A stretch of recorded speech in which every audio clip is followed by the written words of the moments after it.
Tea and Lipton Soup present Inner Sanctum Mysteries, starring Irene Wicker.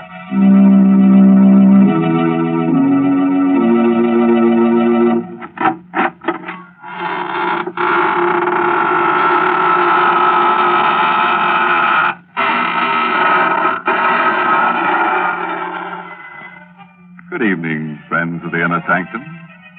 This is your host inviting you in through the squeaking door. Ease yourself in. The welcome bat is out. Pick yourself a place to stand. You have several choices. You can stand in awe, or stand aghast, or stand rooted to the spot. Or if you find you can't stand it at all, just stretch out on the floor and lie still.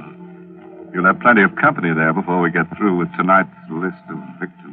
Good gracious, Mr. Host. I don't think I'd enjoy that company. Well, they're not very lively, Mary. In fact, you may find them a little, stiff at first. But they won't interrupt if you want to talk. And you know I do want to talk, Mr. Host. So suppose you go greet your other visitors while I have a little chat with our Lipton listeners. You know, folks, sometimes when you're trying to describe a thing, you find it's very hard to think of just the right word. But that doesn't apply when you set out to describe Lipton tea. For Lipton is so different from other teas. Its flavor is so extra special that there's a special word to describe it. Brisk. Yes, brisk is the tea expert's word for full-bodied, tangy flavor. Oh, but then why bother with words when Lipton's itself can tell you so much more? You'll taste the difference right away and discover how much Lipton's brisk flavor adds to your enjoyment. Yes, with Lipton's, you get all the goodness nature puts into tea. So for deep-down satisfaction, folks, fill your cup with brisk-flavored Lipton tea. That's a good idea, Mary. And now, friends, if you'll just reach over and switch off those harsh, bright lights, we'll begin our story of The Creeping Wall by Sigmund Miller, starring Irene Wicker in the role of Karen Jeremy. Just let the soothing darkness envelop you like a straitjacket. You'll be surprised how nervous you'll feel. Here's Karen now. Can you think of anything more absurd than being afraid of the walls in your own home? Why I should feel that way, I don't know. My husband Horace seems to think it's just a case of nerves. Walls are just made of wood and plaster. Still, they give me a queer feeling. Once, while sitting alone and reading, I had an odd sensation that the walls were tilting. I looked up. And sure enough, they were all leaning toward me. I closed my eyes, but when I opened them again, they were all straight again. Oh, it was a horrible experience. But a much worse thing happened to me last night. I was asleep, dreaming that I was sitting in front of my vanity, making myself pretty. I was alone. It was late at night. Suddenly, I noticed through the vanity mirror that the wall behind me was a little closer. I sat quite still for a moment, and I turned round, and it was closer. You have to experience it to know what a dreadful feeling that is. Then I heard a crunching sound. The opposite wall also had moved nearer. I screamed. But it was only a whisper. Then all the four walls began to hem me in. They moved nearer and nearer. I could feel the cold of the walls filling the remaining space of the room. I was going to be crushed to death. There was a book of matches on the vanity. I lit a match and held it near the cold walls. They stopped moving. They were afraid of the heat. Then the match went out. The walls began to move again. I lit another match. They stopped. I held it until it burned itself out in my hand. I frantically lit another one. The last. It flared up, and then it died out. The walls began to move. They were just inches away now. And one of them touched my hand, icy cold and dreadful. In an agony of terror, I beat against the walls, and then I screamed with every breath of life in me. Karen, what's the matter, dear? Don't let them crush me. Help me, Horace. Stop beating the walls. Karen, what is the matter with you, dear? Dreaming. The walls were closing in on me. I had to light matches to stop them. Oh, Horace, it was ghastly. I'll never forget it so long as I live. Well, nightmares are always frightening, dear. You threw the covers off and the room's very cold. That's what probably brought it on. You forget it, darling. The dream won't come back. We talked for a while, and Horace dozed off. But I remained wide awake. I tried to sleep, but I couldn't. I even tried counting sheep. While I was counting, I got a sick feeling the walls were really closing in on me. I continued to count. 14, 15, 16, 17. The walls were coming closer. I mustn't believe it. It was my imagination. Only in mind.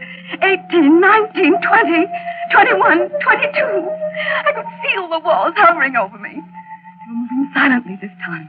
23, 24, 25, 26. Karen! Get some water quickly. The curtains are on fire. They were on fire. The flames were creeping up the curtains. Here, help me pull the curtains down. Here's the water. How did they get on fire, Horace? Well, there's a book of matches on the floor, Karen. Here's a burnt-out match. I didn't do it. Oh, believe me, Horace, I swear I didn't. Darling, you haven't been feeling well lately. I think you ought to see Dr. Gustafson. I'm you sure don't that... believe me. I wouldn't do anything like that. I couldn't. You probably weren't aware of it. Probably nothing serious. Dr. Gustafson's a very good man. Now, Karen. Don't be a baby, darling. All of us get ill sometimes.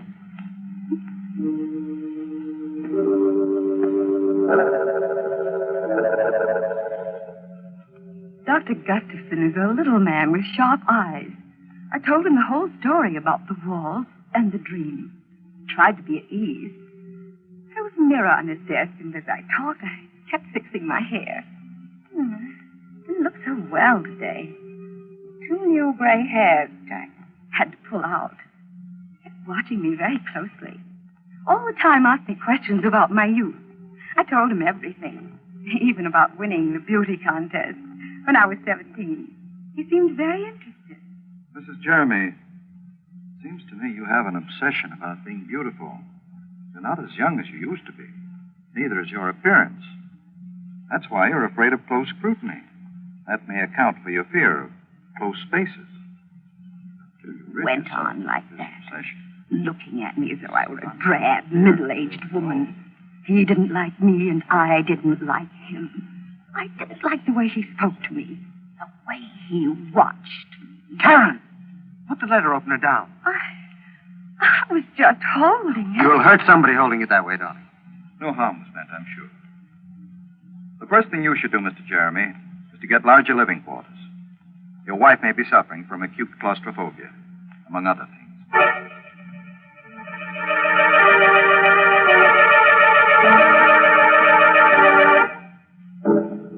I was glad the visit to that horrid little Dr. Gustafson didn't influence Horace at all. He still loved me. Told me I was the loveliest woman in all the world. One day he came home in great excitement. Darling, I've got a wonderful surprise for you. I've just bought the famous meadow mansion. Oh, Horace, do be careful. You must my hair. What is this meadow mansion? Well, it belonged to John Aiken. You know, the famous naturalist. Mm-hmm. He was killed, poor fellow, in an auto accident. It's a huge house, and you won't be troubled by walls ever. Come on now, darling. We have to see the agent and sign lots of papers. We went to the agent's office. Mr. Swanson was his name. A very friendly old man. He kept looking at me all the time he was talking. Mr. Swanson, we'd like to take occupancy of the house right away. I don't think it's a good idea, Mr. Jeremy. You see, there's still a lot of Mr. Aiken's property in the house, and... Oh, well, we don't mind that. You don't understand.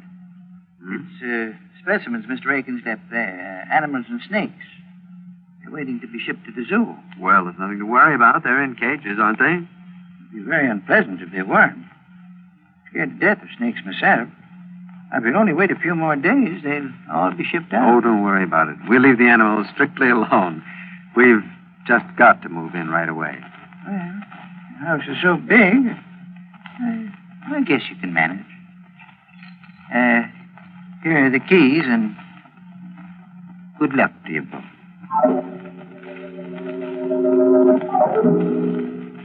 Meadow Mansion was magnificent. It was big and gracious. The rooms were huge and beautifully decorated. The high ceilings gave you a wonderful feeling of freedom. But the drawing room was loveliest of all. A large prism chandelier hung in the middle of the room, and the walls were paneled halfway up to the ceiling.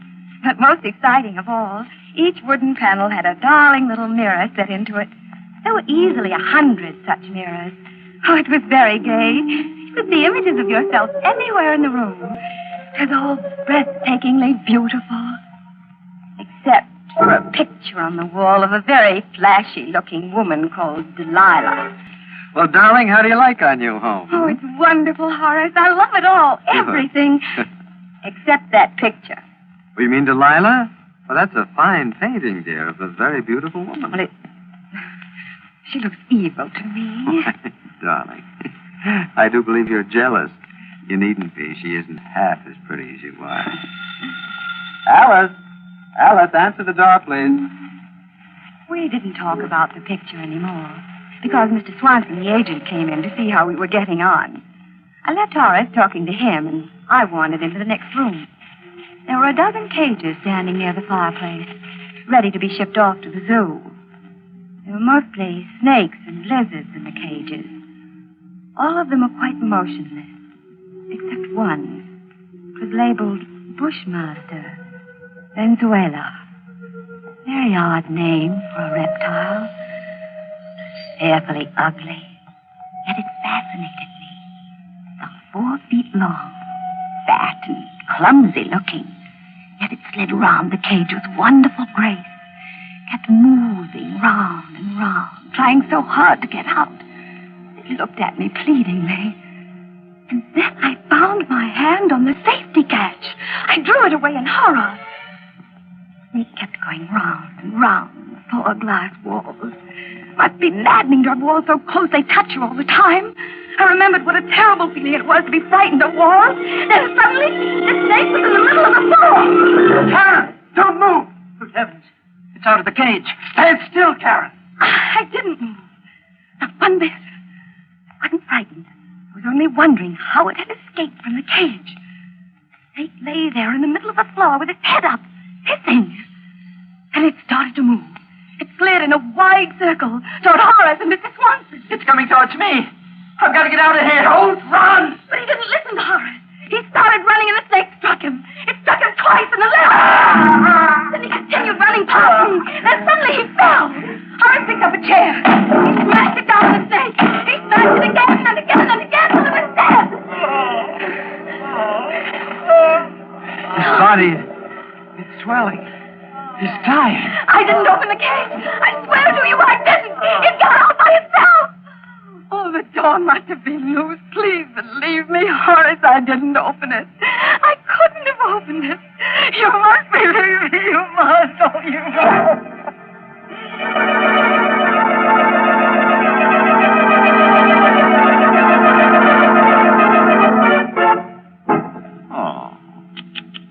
You know, I'm really upset about poor Mr. Swanson. He hardly opened his mouth in the story when he was out like a light.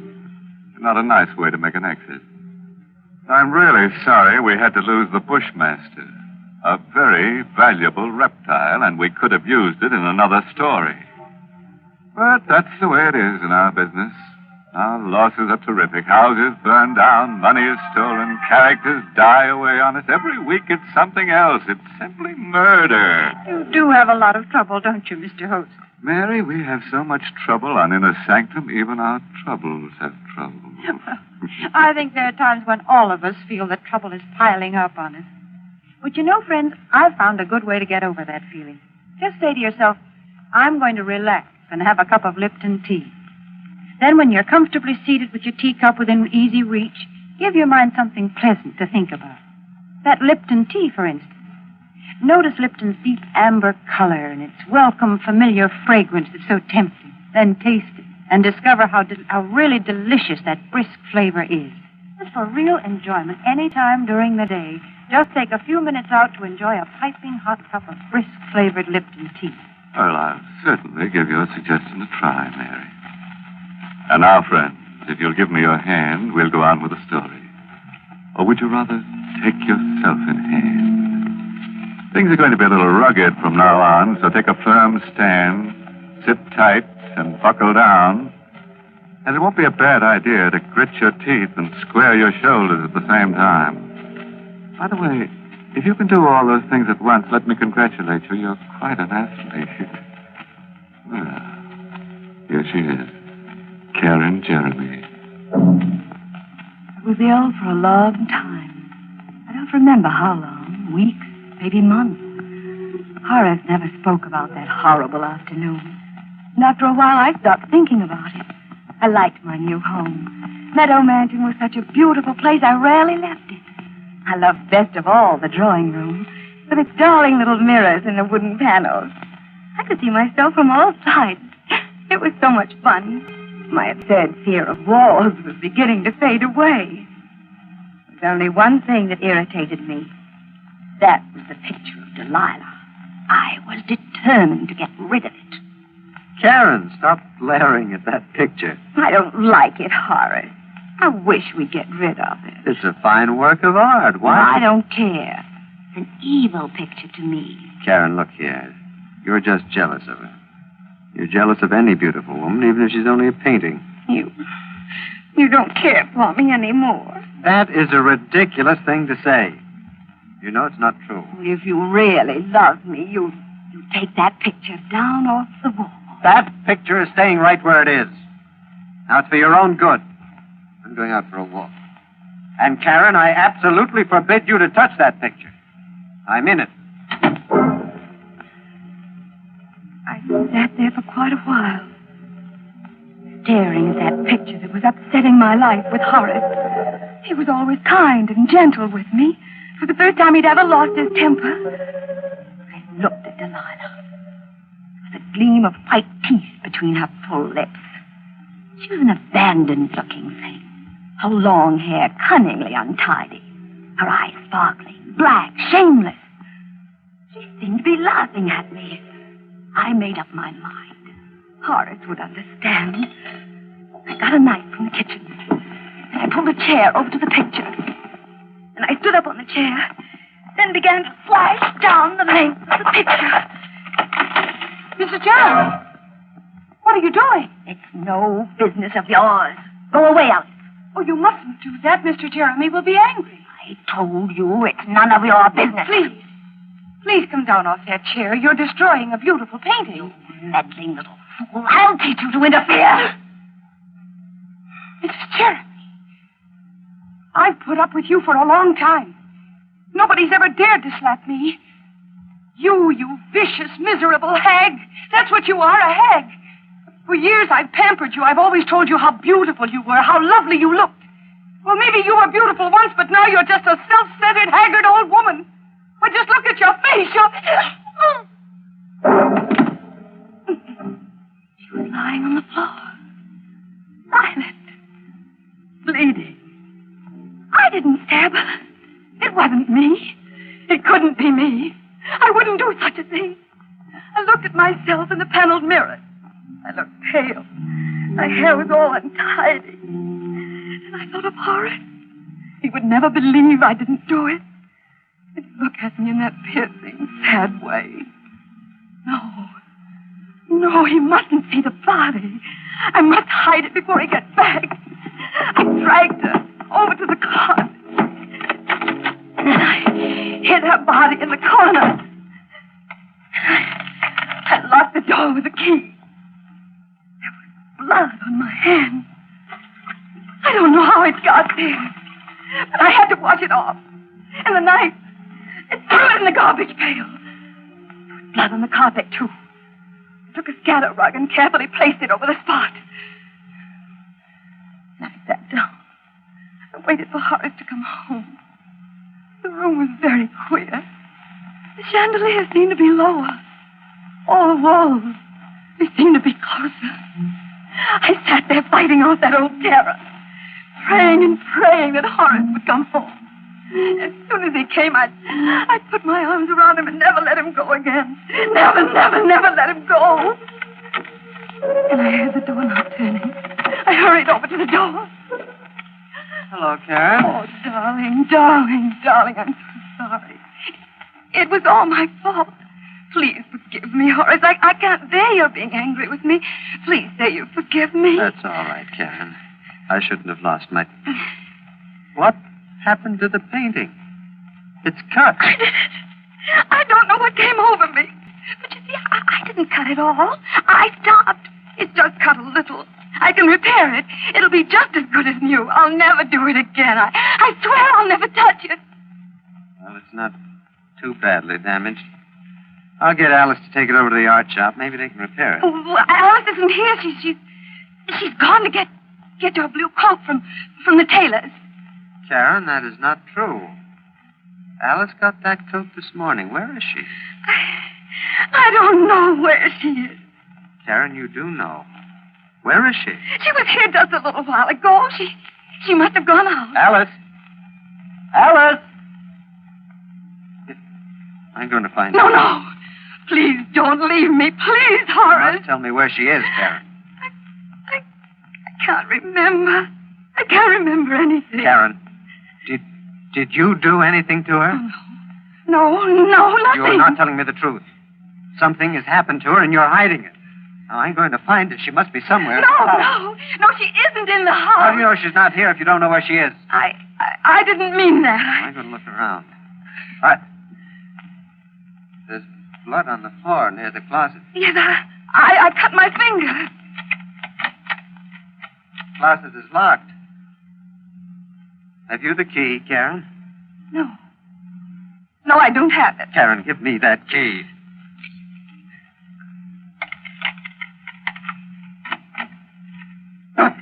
Karen!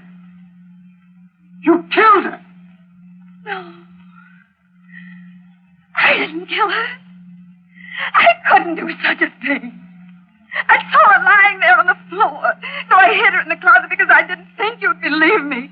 But I didn't kill her. I didn't do it. I'm going to get Dr. Gustafson, Karen. Maybe he can No, help. please don't go. I can't bear being alone. The walls, they'll crush me if you leave. I'll be back as soon as I can. He left me in the room all alone. I looked at myself in the mirror. All my beauty was gone. I looked haggard. I wasn't beautiful anymore. My face was all wrinkled and pale. My hair hung down lifelessly. I was ugly. I mustn't let Horace see me now. I looked evil. I bolted the door. I didn't want him to come back and see me looking this way. He would hate me. The walls were moving again. They were very clever. They waited for Horace to leave. They were afraid of him. I looked at myself again in the mirror. There were dozens of me. Then something very strange happened. All the images of me began to come out of the mirrors, right into the room. It was incredible. They were all ugly. They kept coming out of one mirror, going back into another. I watched them. They began to move very fast, in and out, in and out, in and out. It made my eyes hurt to watch them. The walls were moving slowly, but they couldn't fool me. I knew they were moving because the picture of Delilah was nearer than ever. She was still laughing at me. I could even hear her laughing. She pushed one leg out of the picture frame, then the other. She came slowly toward me. Hello, Karen. Don't you think I'm beautiful? I didn't answer her, but she kept on talking to me. I'm Delilah, and I'm going to cut off your hair. I couldn't stop her. She laughed as she cut my hair. It made me very, very sad. I began to cry. She began to cut faster and faster because the walls were very close now. I could even feel their coldness. Don't be frightened, Karen. I turned around. a man I never had seen before. He had a kind, good face. He looked at me tenderly, admiringly. I'm Meadow, the spirit of his love. You mustn't be afraid of me. I think you're beautiful. I've always admired you. You're even lovelier than Delilah. Oh, please help me, Mr. Meadow. The walls are so close. They're going to crush me. If you get into the picture frame, they won't be able to harm you. Quickly, before Delilah comes back. Open the door. Hurry.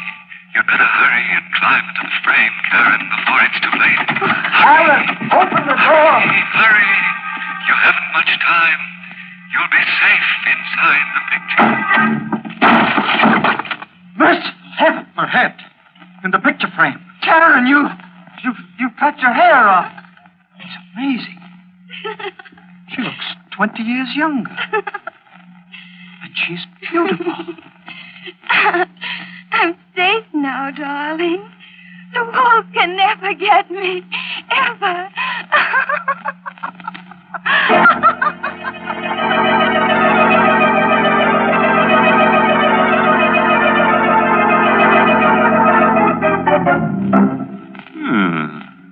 I think we did rather well tonight. Two of our characters were gathered to their forefathers. I'm sort of sorry about that maid. She seemed like a nice sort, and I don't think it was quite kind to be so cutting to her. But that renting agent, you couldn't get an apartment out of him anyhow. As for our heroine, it's true we didn't kill her off, but we certainly framed her.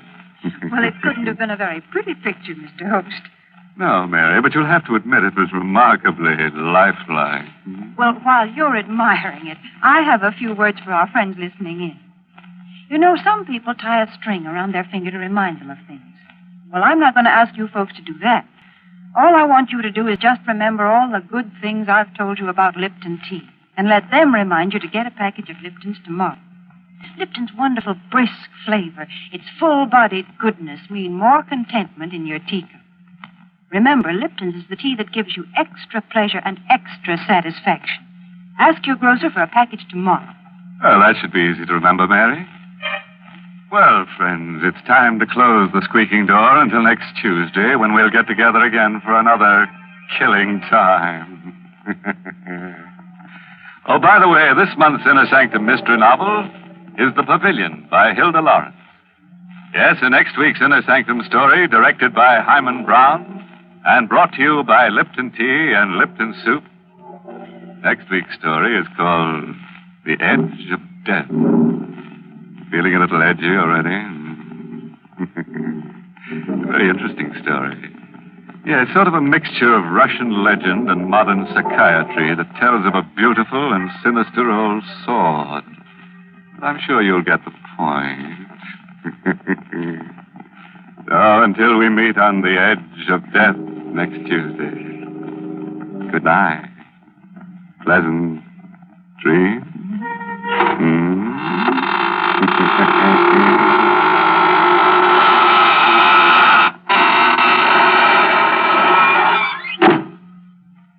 Here's a grand dish to get your dinner off to a good start. Lipton's noodle soup. It has all the homemade goodness and real chickeny flavor your family loves. Lipton's noodle soup is seasoned to perfection, and it's full of tender, golden noodles. Hard to prepare? Not a bit. It takes only a few quick minutes from package to soup plate. Economical, too. Costs less and makes lots more than canned soups. So get Lipton's noodle soup mix tomorrow. And don't forget to tune in next Tuesday night for another Inner Sanctum mystery. This is CBS, the Columbia Broadcasting System.